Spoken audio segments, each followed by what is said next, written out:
श्री जगदीश प्रसाद गुप्ता छत्तीसगढ़ शासन में chief engineer के पद से रिटायर होने के बाद श्री द्वारिका महाराज स्मृति न्यास के तत्वाधान में श्री द्वारकाधीश एवं बागेश्वर महादेव मंदिर का वर्ष 2005 में अपने पुत्रों इंजीनियर कुंजन गुप्ता एवं इंजीनियर भुवन गुप्ता के सहयोग से अवंती विहार रायपुर छत्तीसगढ़ में निर्माण करवाया। श्रीमद् भागवत कथा, राम कथा, गीता तत्व, वेदांत आदि के तात्पर्य को व्यासपीठ से कहने के कारण संतों द्वारा इन्हें आचार्य श्री जगदीश भी कहा जाता है। अपना संपूर्ण जीवन परमात्मा की सेवा में दिया। उन्होंने परमात्मा भगवान श्री द्वारिकाधीश के दिव्य गुणों और कर्मों को लेकर अभी तक 15 ग्रंथ लिखे हैं, जिन ग्रंथों को भारतवर्ष के जगत गुरु और महापुरुष संतों के द्वारा आशीर्वाद प्राप्त हुआ है। उनके ग्रंथ मुंडक उपनिषद सरलतम बोध का उद्बोधन आप सुन रहे हैं। प्रथम विचार अपरा और परा विद्या का परिचय पर उद्बोधन आप उनका सुन रहे हैं। श्रीमद् भागवत में सौनक जी ने ही सूत जी महाराज से पूछा था, क्या शेषाम यद भवेत श्रेयः पावनानां चा पावनम कृष्ण प्राप्ति करम शाश्वत साधनम तद्वदाधुना।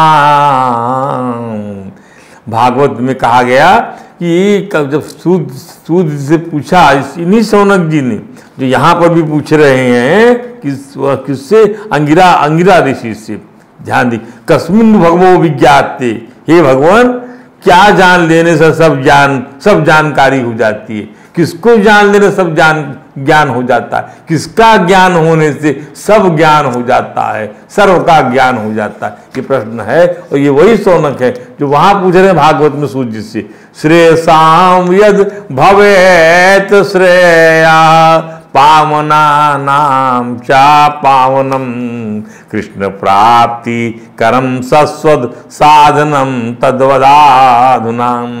समस्त श्रेय प्राप्ति के साधनों में जो श्रेष्ठतम और पवित्र करने वाले साधनों में जो पवित्रतम है, श्रेया भवेत श्रेयसाम यद भवेत श्रेयः, श्रेयसाम अर्थात समस्त श्रेय प्राप्ति करने के साधनों में श्रेयसाम जो श्रेष्ठतम है, अपवित्र करने पावना नाम च पावनम, अपवित्र करने वाले साधनों में जो पवित्रतम है वह है श्री कृष्ण की प्राप्ति कराने वाला साधन। कृष्ण प्राप्ति करम शाश्वत साधनम तद्वद, वह है खुद ही कह दिया सौनक जी, प्राप्ति कराने वाला कृष्ण को प्राप्त कराने वाला साधन ही पवित्र करने वाले साधनों में सबसे पवित्रतम है और से प्राप्ति कराने वाले साधनों में श्रेष्ठतम है।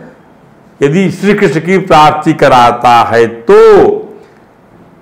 क्योंकि वह साधन जो कभी नष्ट नहीं होता, कृपया हमें उस अमृतमय साधन का उपदेश करने की कृपा करें। यहां पर इस प्रकार से हो गया, ध्यान दीजिए। इस जिज्ञासा के उत्तर में वेदों के भाष्य के रूप में श्रीमद् भागवत के द्वारा ज्ञान वैराग्य भक्ति योगों का आज तक अनुष्ठान किया जा रहा है। यहां पर भी वह महर्षि अंगिरा से विनय पूर्वक पूछते, भगवान किसके जान लिए जानने पर सब कुछ जाना हुआ हो जाता है। क्या पूछा उन्होंने पूछा कि कस्मिन् भगवो, हे भगवान कस्मिन् विज्ञाते सर्वदम विज्ञातम भवति इति, यह सब कुछ जाना हुआ हो जाता है। दूसरे शब्दों में महामुनि वह परम तत्व क्या है जिसके ज्ञान से संपन्न होने पर कुछ अन्य जानने के लिए वशता नहीं है, कृपया बतलाइए उसे कैसे जाना जाए।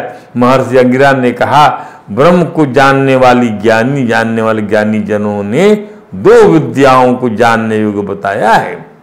उत्तर देना शुरू कर दिया अंगिरा ऋषि ने, एक परा विद्या है और दूसरी अपरा विद्या है। 2 विद्ये वेजितव्ये, 2 विद्याओं को जानना चाहिए। ब्रह्म को जानने वाले ज्ञानी जनों को दोनों को जानना पड़ेगा। तत्परा ऋग्वेदो योगदा सा वेदो अथर्ववेदः शिक्षा कल्पो, इसी तो मुंडक उपनिषद के इसी विचार में जो पहले मुंडक के पहले खंड का 5वां मंत्र कहता है, व्याकरणम निरूक्तम छंदो ज्योतिषमिति अथ परायया तदक्षरम अधिगम्यते। उन दोनों विद्याओं में परापरा में ऋग्वेद, यजुर्वेद, सामवेद, अथर्ववेद, शिक्षा, कल्प, व्याकरण, निरुक्त, छंद, ज्योतिष अर्थात चारों वेद तथा वेद वेदांत, इनसे संबंधित विषयों को अपरा विद्या के अंतर्गत माना गया है तथा जिससे यह अविनाशी परम तत्व से जाना जाता वह विद्या पराविद्या है। अपरा विद्या के अंतर्गत चारों वेदों द्वारा इस लोक और परलोक संबंधी भोगों तथा उनकी प्राप्ति के साधनों का ज्ञान प्राप्त किया जाता है। इनमें नाना प्रकार के यज्ञों की विधियां हैं और उनके फल का विस्तार पूर्वक वर्णन किया है। ध्यान दीजिए, वेद शब्द विद धातु से निकला है। विद धातु का केवल एक अर्थ नहीं है अपितु तीन अर्थ हैं विद धातु के, सत्ता, ज्ञान और प्राप्ति। सुन लीजिए, सत्ता, ज्ञान और प्राप्ति, ये विद धातु का तीन अर्थ है। विद्यते सत्ता के अर्थ में है। विद से क्या बना? विद्यते, विद्यमाने, विद्यते, ये जो है विद्यमान है, तो क्या हो गया? सत्ता के रूप में बोला, ये विद्यमान है, ये सत्ता, ये विद्यमान है, ये सत्य विद्यमान है, अर्थात सत्ता के रूप में विद्यते प्रयोग होता है। धातु का रूप क्या बन जाएगा? विद का जो प्रचलित रूप बन जाएगा विद्यते, धातु का मूल धातु विद का जो रूप बनेगा आत्मने पद में विद्यते बन जाएगा। अब वेत्ती ज्ञान होने के अर्थ में है, उसी से विद क्या बन जाएगा? वेत्ती, यह वेत्ती जो जानता है, तो ये ज्ञान के अर्थ में हो गया विद का अर्थ। तथा विन्दते माने प्राप्त होने के अर्थ में, माने प्राप्ति के अर्थ में हो गया। तो तीनों अर्थ हो गए उस धातु। तो विद धातु के अंदर में तीनों क्रियाएं बन जाती हैं। आत्मनेपद में विन्दते, विद्यते, ये हम प्रथम पद बता रहे हैं, विन्दते और विद्यते, और जो क्या बन के आ गया एक चीज, एक और बन के आ गया क्या? वेत्ती, या ये परस्मयी पद में पता लगे, वेत्ती। सत्ता सत्य है, ज्ञान चित्त है और प्राप्ति आनंद है। क्या बात है! सत्ता क्या है? सत्य है। तो सत्ता है परमात्मा की, वो सत्य है। और ज्ञान क्या है? वो चित्त है। और प्राप्ति क्या है? आनंद है। परमात्मा की सत्ता से जब अनुभव हो जाएगा परमात्मा की सत्ता का, आप ज्ञानवान हो जाएंगे, उसके साथ आपका जब साद्रूप हो जाएंगे उस परमात्मा से, तब आपको आनंद की प्राप्ति। उसके साथ तन्मयता हुए बिना आनंद नहीं मिल सकता। जो आपको मिल रहा है वो मोहजन्य है, ब्रह्मजन्य नहीं है। उसके साथ अभिन्न होना पड़ेगा। तो उसकी सत्ता के साथ में सत्य को माना, इसलिए कितना महत्व वेद का। वेद बना है विद धातु से। विद धातु के तीन रूप हैं। क्या? कि सत्ता, ज्ञान तथा प्राप्ति। सत्ता के लिए क्या बोलेंगे? विद्यते।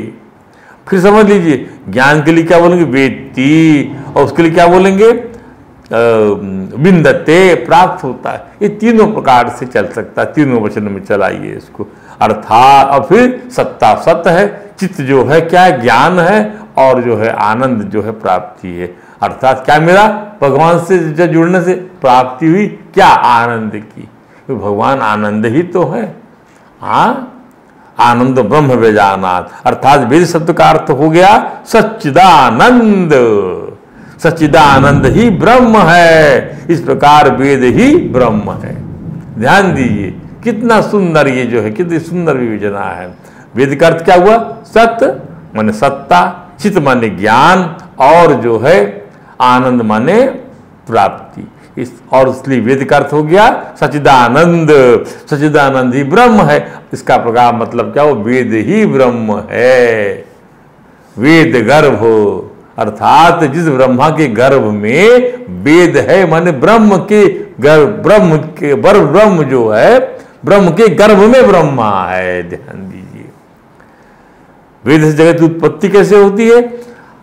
हम समझ चुके कि ब्रह्म से जगत की उत्पत्ति होती है। जब वेद ही ब्रह्म है तो क्या वेद से जगत उत्पन्न होता है?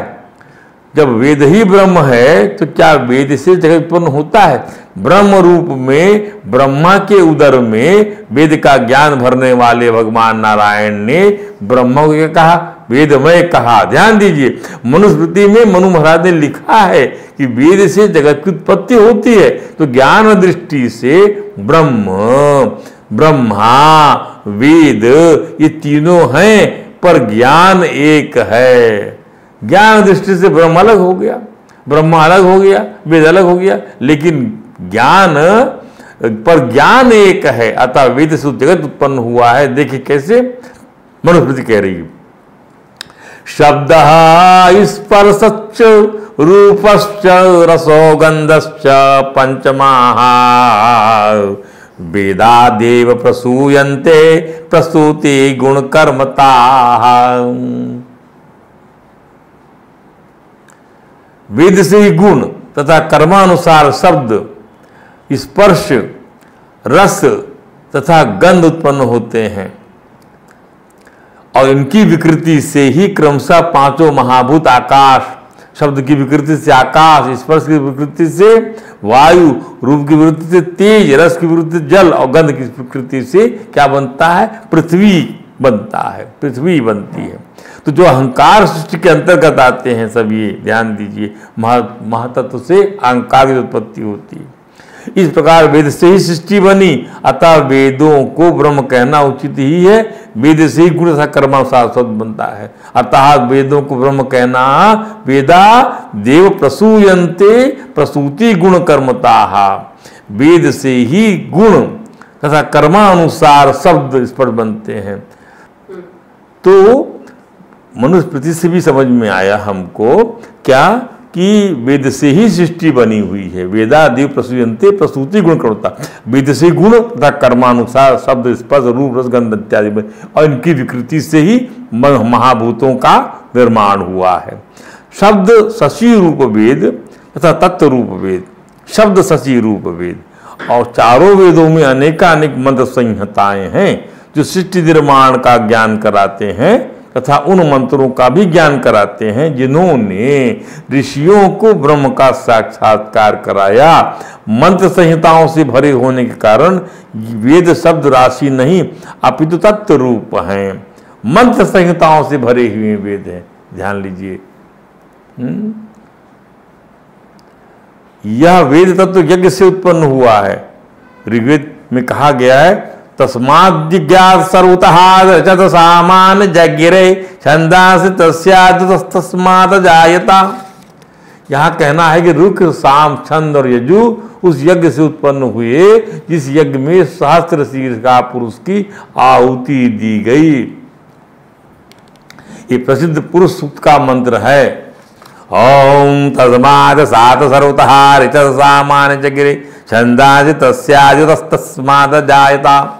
तो यहाँ पुरुष ब्रह्म के सगुण रूप का वाचक है। निर्गुण ब्रह्म तो असीम है, सगुण ही समीप है। निर्गुण ब्रह्म असीम है, कोई सीमा उसकी नहीं है, और ये ससीम है सगुण ब्रह्म। ध्यान दीजिए, समीप होने के कारण पुरुषेते, इस उत्पत्ति से पुरुष कह दिया गया, पुरुषेते।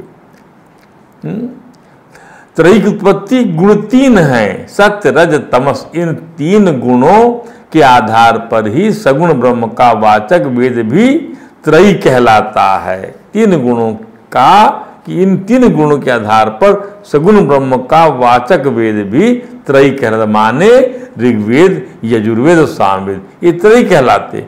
अथर्ववेद त्रयी में नहीं गिना जाता। ध्यान दीजिए, अथर्ववेद त्रयी में नहीं है, परंतु वेद अथर्ववेद को मिलाकर चार ही हैं। जहां तीन वेदों को सतपथ ब्राह्मण के अनुसार अग्नि से उत्पन्न हुआ बताया जाता है, जैसे अग्नि है ऋग्वेदो, वायु यजुर्वेद, सूर्यात सामवेद। मनुस्मृति ने फिर इस बात को इस प्रकार कहा, क्या? अग्निवायुराभिस्सु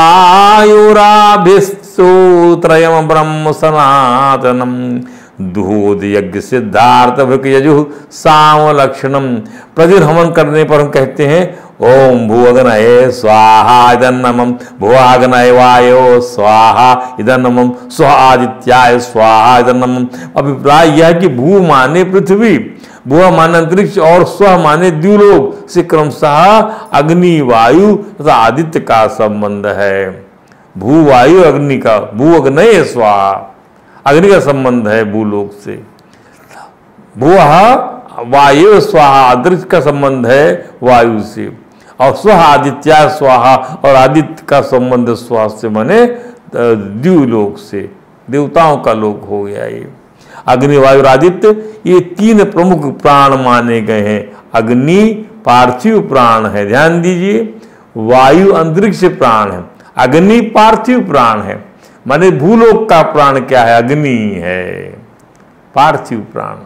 अरे शरीर ठंडा हो गया, इसका गर्मी नहीं है शरीर में, पार्थिव प्राण, प्राण निकल गया तो पार्थिव प्राण क्या है? अग्नि है, पार्थिवों का प्राण अग्नि। और वायु अंतरिक्ष प्राण है, अंतरिक्ष का प्राण वायु है। यदि वो वायु वहां पर ना रहे तो समझ लीजिए आप वहां पर भी जो है कोई जीवित नहीं रह सकता है। और आदित्य दिव्य प्राण है, ध्यान दीजिए, आदित्य दिव्य प्राण, देवताओं के प्राण है, इनका संबंध सीधा भोग योनि से है। और इन तीनों प्राणों का तीन वेदों से संबंध, त्रयी से।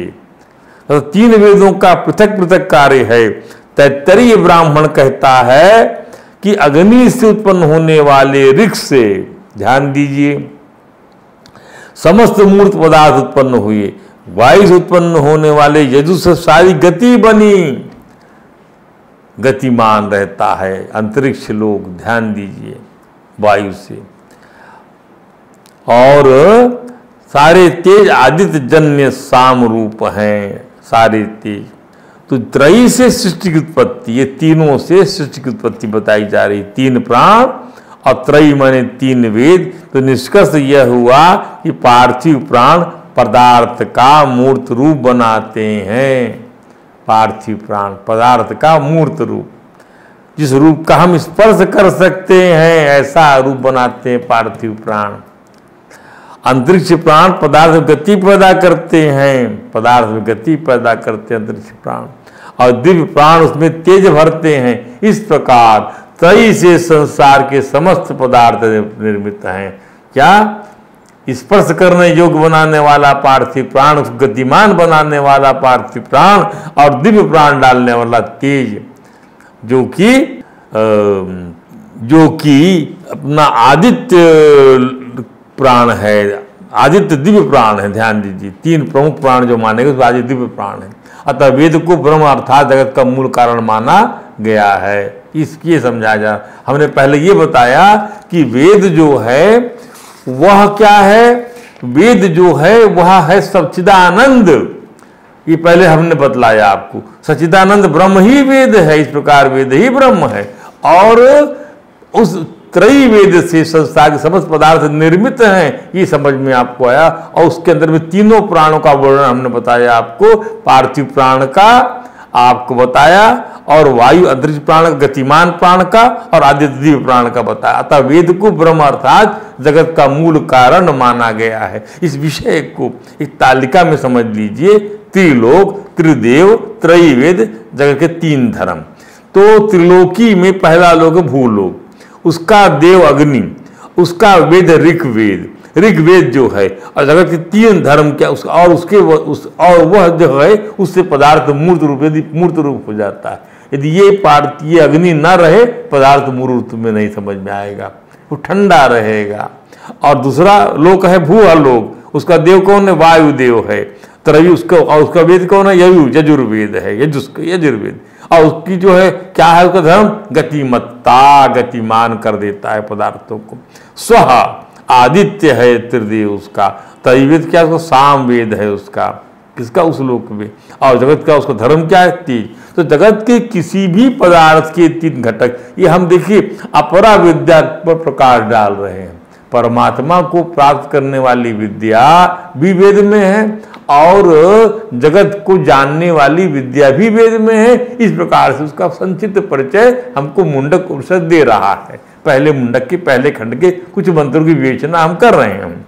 जगत के किसी पदार्थ के तीन घटक हैं। मूर्त अर्थात स्पर्श योग्य पदार्थ, उस पदार्थ में होने वाली गति तथा उस पदार्थ का तेज, जिसका पदार्थ दृश्य बनता है। इन्हीं तीन घटकों को संक्षेप में अर्थ, क्रिया और ज्ञान क्या कहते हैं। क्रिया प्रधान स्तुति, ज्ञान प्रधान सूत्र। ध्यान दीजिए, देवर्षि नारद जी ने भी श्रीमद् भागवत में प्रचेता गणों को उपदेश दिया। क्या? तज्जन्मतानि कर्माणि तदायुर्मनोवचार नृणाम येने विश्वात्मा सेव्यते हरिरीश्वरा किम जन्मभिस्त्रिभिरेवेह शौक्ल सावित्र याज्ञिकैः कर्मभिर्वा त्रयी प्रोक्त। त्रयी कर्मभिर्वा त्रयी माने तीनों वेद में बताए गए कर्म। प्रोक्त पुंसो अपि विबुधायुषा।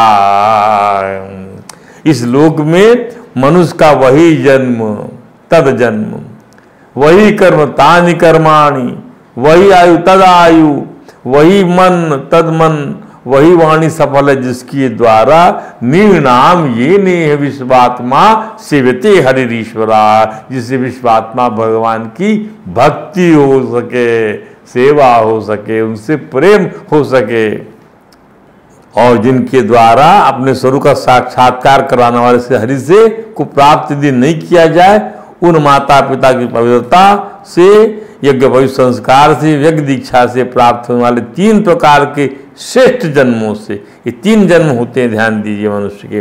पहला जन्म माता पिता के संयोग से होता है, दूसरा यज्ञ भविष्य संस्कार होता है, द्विज का जनेऊ पहनाया जाता है, और तीसरा यज्ञ में दीक्षित होता है। इस प्रकार से तो वह जो है अभृत स्नान जब उसका होता है तब वो तीसरा जन्म होता है प्राणी का। तीनों वेदों द्वारा बतलाए गए त्रयी वेह विहित कर्मों से, कर्म भी त्रयी प्रोक्त। देवताओं के समान दीर्घ आयु से पुरुष का क्या लाभ है यदि भगवान की, उस परमात्मा सर्वात्मा सर्वेश्वर से प्यार ना कर सके, उसकी सेवा ना कर सके, उसे समर्पण ना कर सके, उसके साथ अपने को अपना साधर्म में स्थापित ना कर सके। ध्यान दी, देवताओं के समान दीर्घ आयु से भी क्या लाभ। शास्त्र ज्ञान से, तप से, वाणी, और पुनः शास्त्र ज्ञान से, तप से, वाणी से, चतुराई से, अनेक प्रकार की बातें याद रखने की शक्ति से, तीव्र बुद्धि से, बल से, इंद्रियों की, इसी मंत्र के आगे है। ध्यान दी, अनेक प्रकार की बातें याद रखने की शक्ति से, तीव्र बुद्धि से, बल से, इंद्रियों की पटुता से, योग से, सांख्य से माने आत्मा अनात्मा विवेक से, संन्यास और वेदाध्ययन से, व्रत वैराग्य आदि अन्य कल्याण में साधनों से भी पुरुष का क्या लाभ, ये भी बता दिए। क्या कहा इसके अंदर में? शास्त्र ज्ञान से, किम सांख्येन योगेन वा मनोभि चित्तवृत्ति भी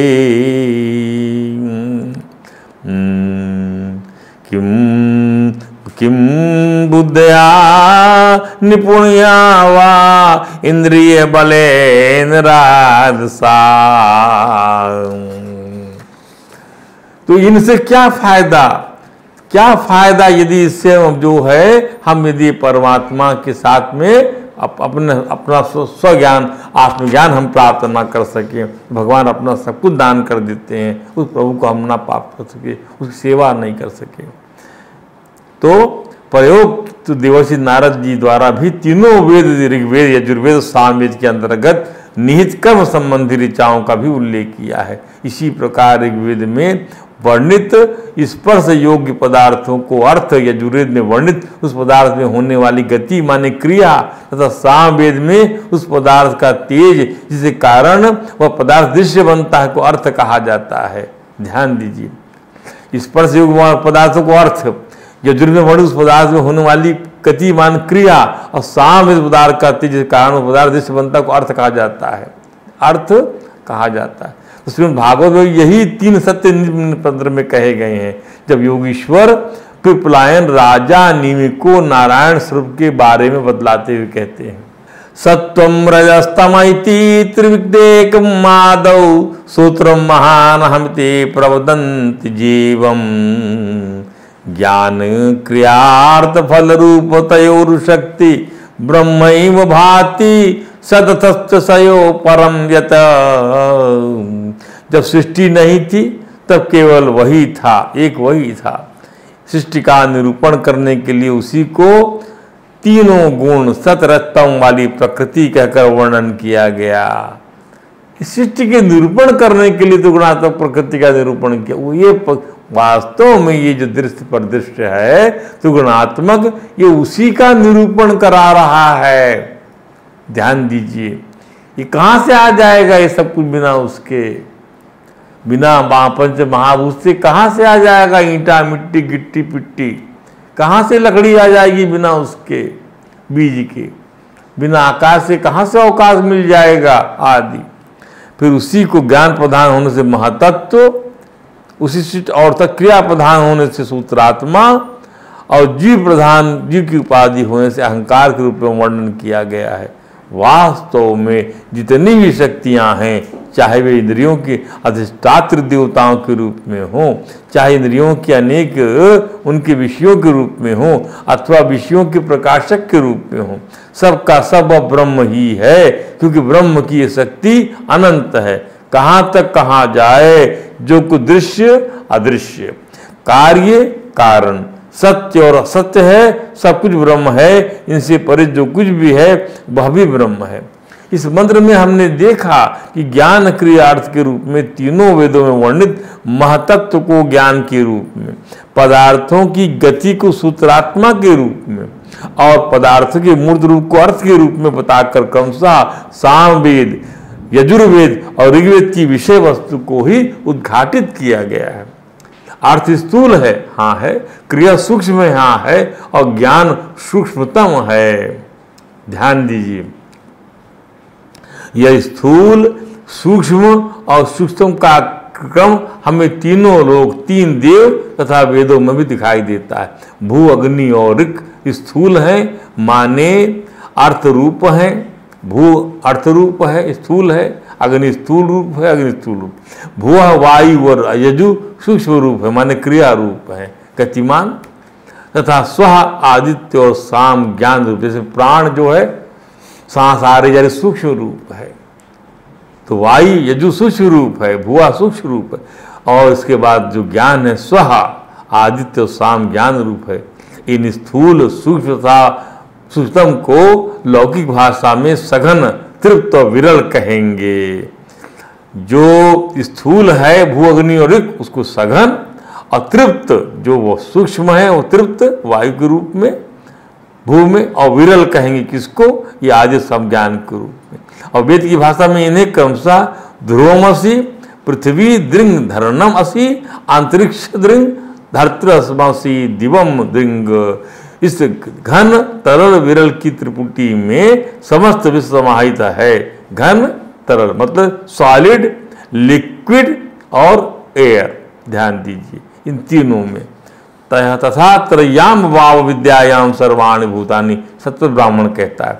चौथा वेद है अथर्ववेद, ब्रह्मा का विशिष्ट वेद। वेदों का यज्ञ से अविनाभाव संबंध प्रसिद्ध है।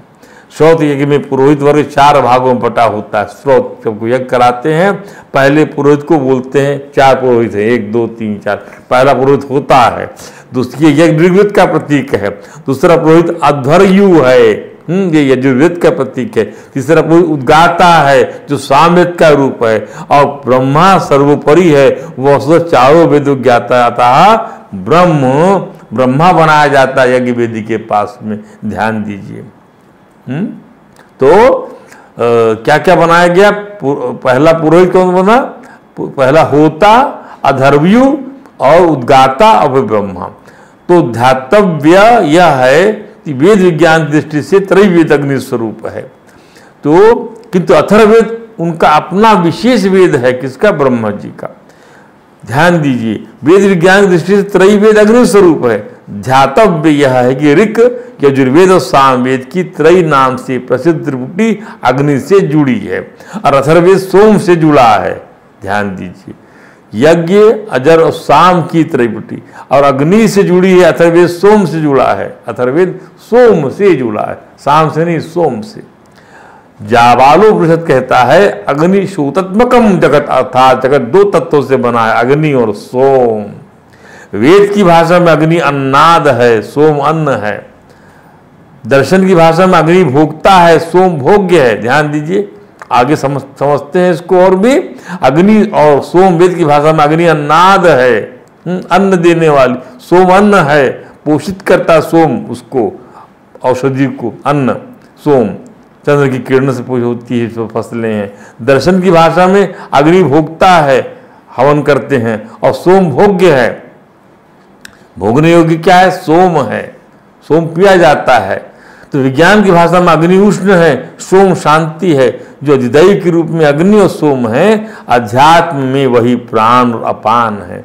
अधिदैव के रूप में अग्नि देव, सोम देव, और आध्यात्म में वही प्राण और अपान है, और अधिभूत में वही विस्तार और संकोच है। अधिदैव यहीं आ गया अग्नि और सोम के रूप में, आध्यात्म यहीं आ गया प्राण और अपान के रूप में, और अधिभूत यहीं आ गया विस्तार और संकोच। तो गोपद ब्राह्मण अथर्ववेद को सोमात्मक कहता है।